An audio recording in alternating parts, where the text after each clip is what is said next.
दोस्तों, भारत के बंटवारे को लगभग 75 साल हो गए हैं, लेकिन आज भी हम यही जानते हैं कि भारत का बंटवारा दो धर्मों के नफरत और दो नेताओं की जिद के कारण हुआ। हमारी इतिहास की किताबें, नेता और मीडिया सब यही बताते हैं, लेकिन असली सच्चाई कोई नहीं बताता, जिसे आज मैं बताने जा रहा हूँ। दोस्तों, 1700 से 1900 के बीच में हजारों इंडोलॉजिस्ट भारत के धर्म, समाज, जाति, ज्ञान, विज्ञान और संस्कृति पर रिसर्च कर रहे थे और सारा डेटा अंग्रेजों को दे रहे थे, जिसका उपयोग अंग्रेजों ने हमें तोड़ने के लिए किया और भारत के विभाजन की नींव रखी। वैसे आज भी ये सोशल डेटा फेसबुक और इंस्टाग्राम जैसे सोशल मीडिया ऐप के जरिए चोरी हो रहा है, जिसका बड़े बड़े नेता और व्यापारी आज भी इस्तेमाल करते हैं।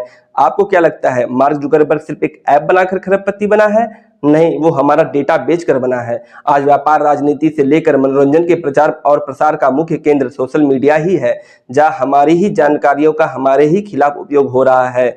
मूर्खता, फुहड़ता और अश्लीलता से हमारे समाज को पीछे ढकेला जा रहा है, लेकिन ये पहली बार नहीं हो रहा है।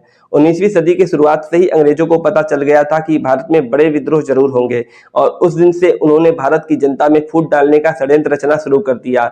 सिर्फ हिंदू मुस्लिम ही नहीं, उन्होंने हिंदुओं में भी फूट डाल दी। अंग्रेजों ने भारत के समाज का सारा डेटा कलेक्ट किया और विदेशों से पढ़े लिखे नेता, अधिकारी, धर्मगुरु, दलितों के मसीहा सबको तैयार किया। इन सब ने मिलकर भारतीयों में फूट डालने की पूरी कोशिश की। फिर 1857 की क्रांति के बाद एक अंग्रेज ऑफिसर एयो ह्यूम का मानना था कि अगर पढ़े लिखे भारतीयों को उनकी शिकायतें सुनाने का मौका नहीं मिला तो भारत में 1857 से भी बड़ा विद्रोह होगा, जिसे दबाना अंग्रेजों के लिए नामुमकिन होगा। तो अगर अंग्रेज आगे भी भारत में राज करना चाहते हैं तो भारतीयों के लिए ऐसा संगठन बनाना होगा जिसके मुखिया अंग्रेजों के वफादार हो। इसलिए उन्होंने 1885 में डब्ल्यू.सी. बनर्जी, सुरेंद्रनाथ बनर्जी, विलियम वेडनबर्ग, बदरुद्दीन तैयब और फिरोज शाह मेहता जैसे लोगों के साथ इंडियन नेशनल कांग्रेस की स्थापना की, जिससे अंग्रेजों के खिलाफ आक्रामक विद्रोह बहुत कम और कमजोर हो गए हैं। लेकिन 20वीं सदी के शुरुआत से ही अंग्रेज ये जान गए थे कि अब कांग्रेस में भी कुछ ऐसे नेता हैं जो अंग्रेजों के खिलाफ विद्रोह कर सकते हैं, तो उन्होंने इन नेताओं को कांग्रेस से निकलवा दिया या फिर कमजोर कर दिया। और फिर 1906 में कुछ मुस्लिम नेताओं के मन में फूट डालकर मुस्लिम लीग की स्थापना कर दी, जिससे कांग्रेस की ताकत आधी हो गई। अब अंग्रेज चाहते तो इन दो मुहरों के दम पर भारत में और 100 साल राज कर सकते थे, लेकिन दूसरे विश्व युद्ध के बाद अंग्रेज कमजोर हो गए और अब भारत में रहकर राज करना महंगा पड़ने लगा, जिससे वो खुद ही भारत छोड़कर जाना चाहते थे। लेकिन जाने के बाद भी वो भारत पर कंट्रोल बनाए रखना चाहते थे, जिसका एक ही तरीका था, भारत का बंटवारा। तो अंग्रेज भारत का बंटवारा करने के साथ यहाँ की मिट्टी, लोगों के खून, स्पर्म के नमूने और अन्य चीजें जांच के लिए अपने साथ लेकर गए और आगे हरित क्रांति के नाम पर भारत की जमीनों को, बंजर फसलों को कमजोर और लोगों को बीमार किया। नतीजा ये हुआ कि आज हम अनाज से ज्यादा अंग्रेजी दवाएं खा रहे हैं और हमारी बंजर जमीनों पर विदेशी फैक्ट्रियां बन रही हैं, जहां हम लोग ही गुलामी कर रहे हैं। भारत जब से गुलाम हुआ है तब से लेकर आज तक 1% आजाद नहीं हुआ है। पहले हथियारों के बल पर गुलाम हुआ और अब इंफॉर्मेशन की ताकत से। दोस्तों, लगभग मेरी आधी बात खत्म हो गई है, लेकिन अब तक आप लोगों को इस सवाल का जवाब नहीं मिला कि भारत का बंटवारा हुआ क्यों। आखिर जब अंग्रेज भारत छोड़कर जा ही रहे थे तो उन्हें बंटवारे से क्या फायदा होता। आइए अब इस बात पर गौर करते हैं। वैदिक काल, रामायण काल से लेकर महाभारत काल तक, सिंधु घाटी सभ्यता से लेकर गुप्त और मौर्य साम्राज्य तक, उत्तर के राजपूतों से लेकर दक्षिण के चोलों तक, खिलजी से लेकर मुगलों तक, जितना भी भारत का इतिहास रहा है, भारत को सोने की चिड़िया के नाम से जाना जाता रहा है। भारत पूरे विश्व का व्यापारिक केंद्र था। पश्चिम में अरब, यूरोप, पूरब में चाइना, जापान, उत्तर में रसिया से लेकर दक्षिण में जावा, इंडोनेशिया तक जितना भी व्यापार होता था सब भारत से होकर ही होता था। नक्शे में देखिए, भारत विश्व के बीचों बीच में स्थित है और जो मार्ग इसमें दिखाई दे रहा है उसे सिल्क रूट कहते हैं। इसी व्यापारिक मार्ग और बंदरगाहों के दम पर भारत अंग्रेज के लूटे जाने तक विश्व का सबसे अमीर और संपन्न देश था। और अगर भारत का बंटवारा नहीं होता तो भारत फिर से एक सुपर रिच और सुपर पावर कंट्री बन जाता। लेकिन उस वक्त खुद कई देश सुपर पावर बनने के लिए लड़ रहे थे, तो ऐसे में वो एक और मजबूत कंपटीटर नहीं चाहते थे और भारत के व्यापारिक मार्गों पर अपना कंट्रोल भी बनाए रखना चाहते थे, जिसका एक ही तरीका था, भारत का बंटवारा। लेकिन सीधे सीधे भारत को बांट के जाना नामुमकिन था, भारतीय कभी नहीं मानते। इसलिए हिंदू मुस्लिम का षड्यंत्र रचा गया, इतने दंगे करवाए गए कि लोगों को यकीन हो गया कि अब ये दो धर्म एक साथ नहीं रह सकते। नेहरू और जिन्ना जैसे सत्ता के लालची नेताओं को खड़ा किया गया। और फिर भारत का ऐसा बंटवारा किया गया कि सभी बंदरगाह अलग थलग हो गए। कश्मीर का ऐसा मसला खड़ा किया गया कि हम सिल्क रोड से कट गए, उत्तरी देशों से हमारा डायरेक्ट व्यापारिक कनेक्शन टूट गया। बंगाल और पंजाब में बंटवारे के ऐसे जख्म दिए गए कि आज तक वो जख्म ताजा है।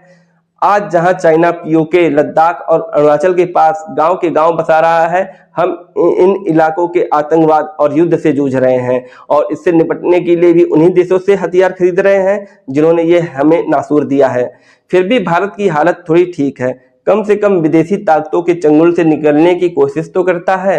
लेकिन पाकिस्तान और बांग्लादेश कूप मंडूक की तरह इन सांपों की गोद में बैठे हैं जो धीरे धीरे इन्हें निगलते जा रहे हैं।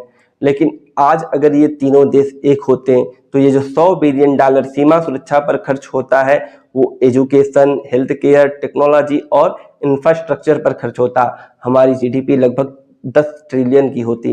भारत विश्व का सबसे बड़ा कंज्यूमर और लेबर मार्केट बन जाता। मेड इन इंडिया प्रोडक्ट पूरी दुनिया में छाए होते।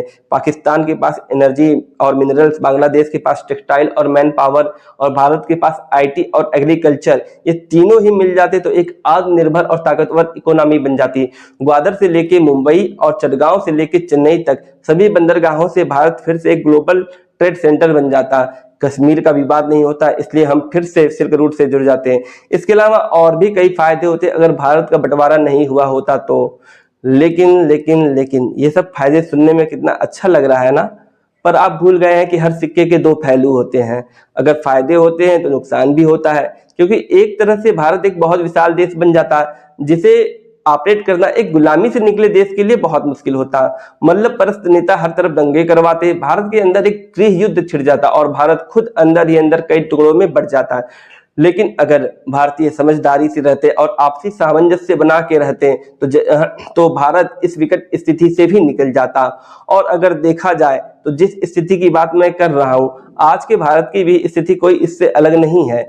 नेता एक दूसरे को तोड़ने में, दंगे करवाने में, गृह युद्ध करवाने पे तुले ही हुए हैं। तो अब बस मैं ये कहना चाहता हूं कि आप लोग से कि अब हम पीछे जाकर टाइम ट्रेवल करके बंटवारे को तो रोक नहीं सकते, अंग्रेज जो हमारा नुकसान किए उसकी भी भरपाई नहीं कर सकते, लेकिन काफी हद तक सुधार जरूर कर सकते हैं। आइए जानते हैं कैसे। सबसे पहले मैं भारत, पाकिस्तान और बांग्लादेश की जनता से हाथ जोड़ के विनती करना चाहता हूं कि अपने भ्रष्ट नेताओं, अधिकारियों को सुधारो। लेकिन ये सुधरेंगे कैसे, मैं बताता हूं।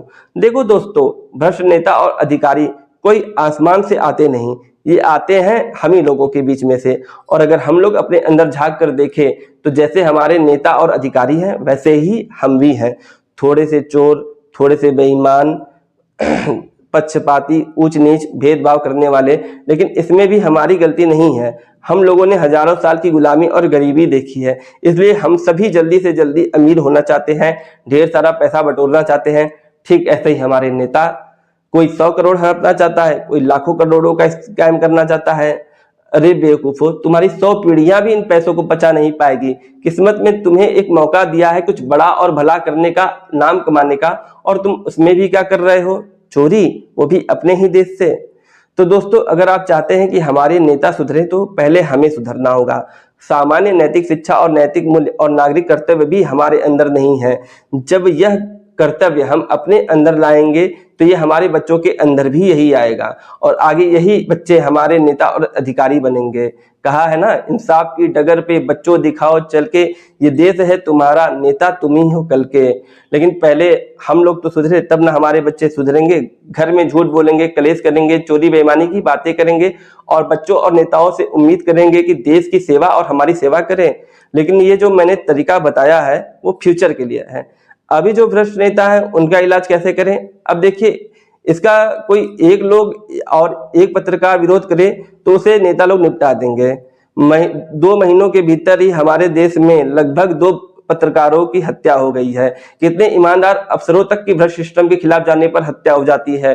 कुछ ईमानदार नेता भी बेमौत मारे जाते हैं। मतलब अकेला चना या कुछ चना भार नहीं फोड़ सकता, जैसे कि मैं। लेकिन अगर मुझे कम से कम 1000 लोगों का भी सपोर्ट मिले जो इस भ्रष्ट सिस्टम से लड़ना चाहते हैं, तो मैं अपने लेवल पर जो लोकल लेवल है उसमें सुधार ला सकता हूं। इस तरह मेरे जैसे कुछ लोग अपने अपने जगह पर लोगों की भीड़ इकट्ठा करें, भ्रष्ट व्यवस्था के खिलाफ आवाज उठाए तो नेता अधिकारी सुधर सकते हैं।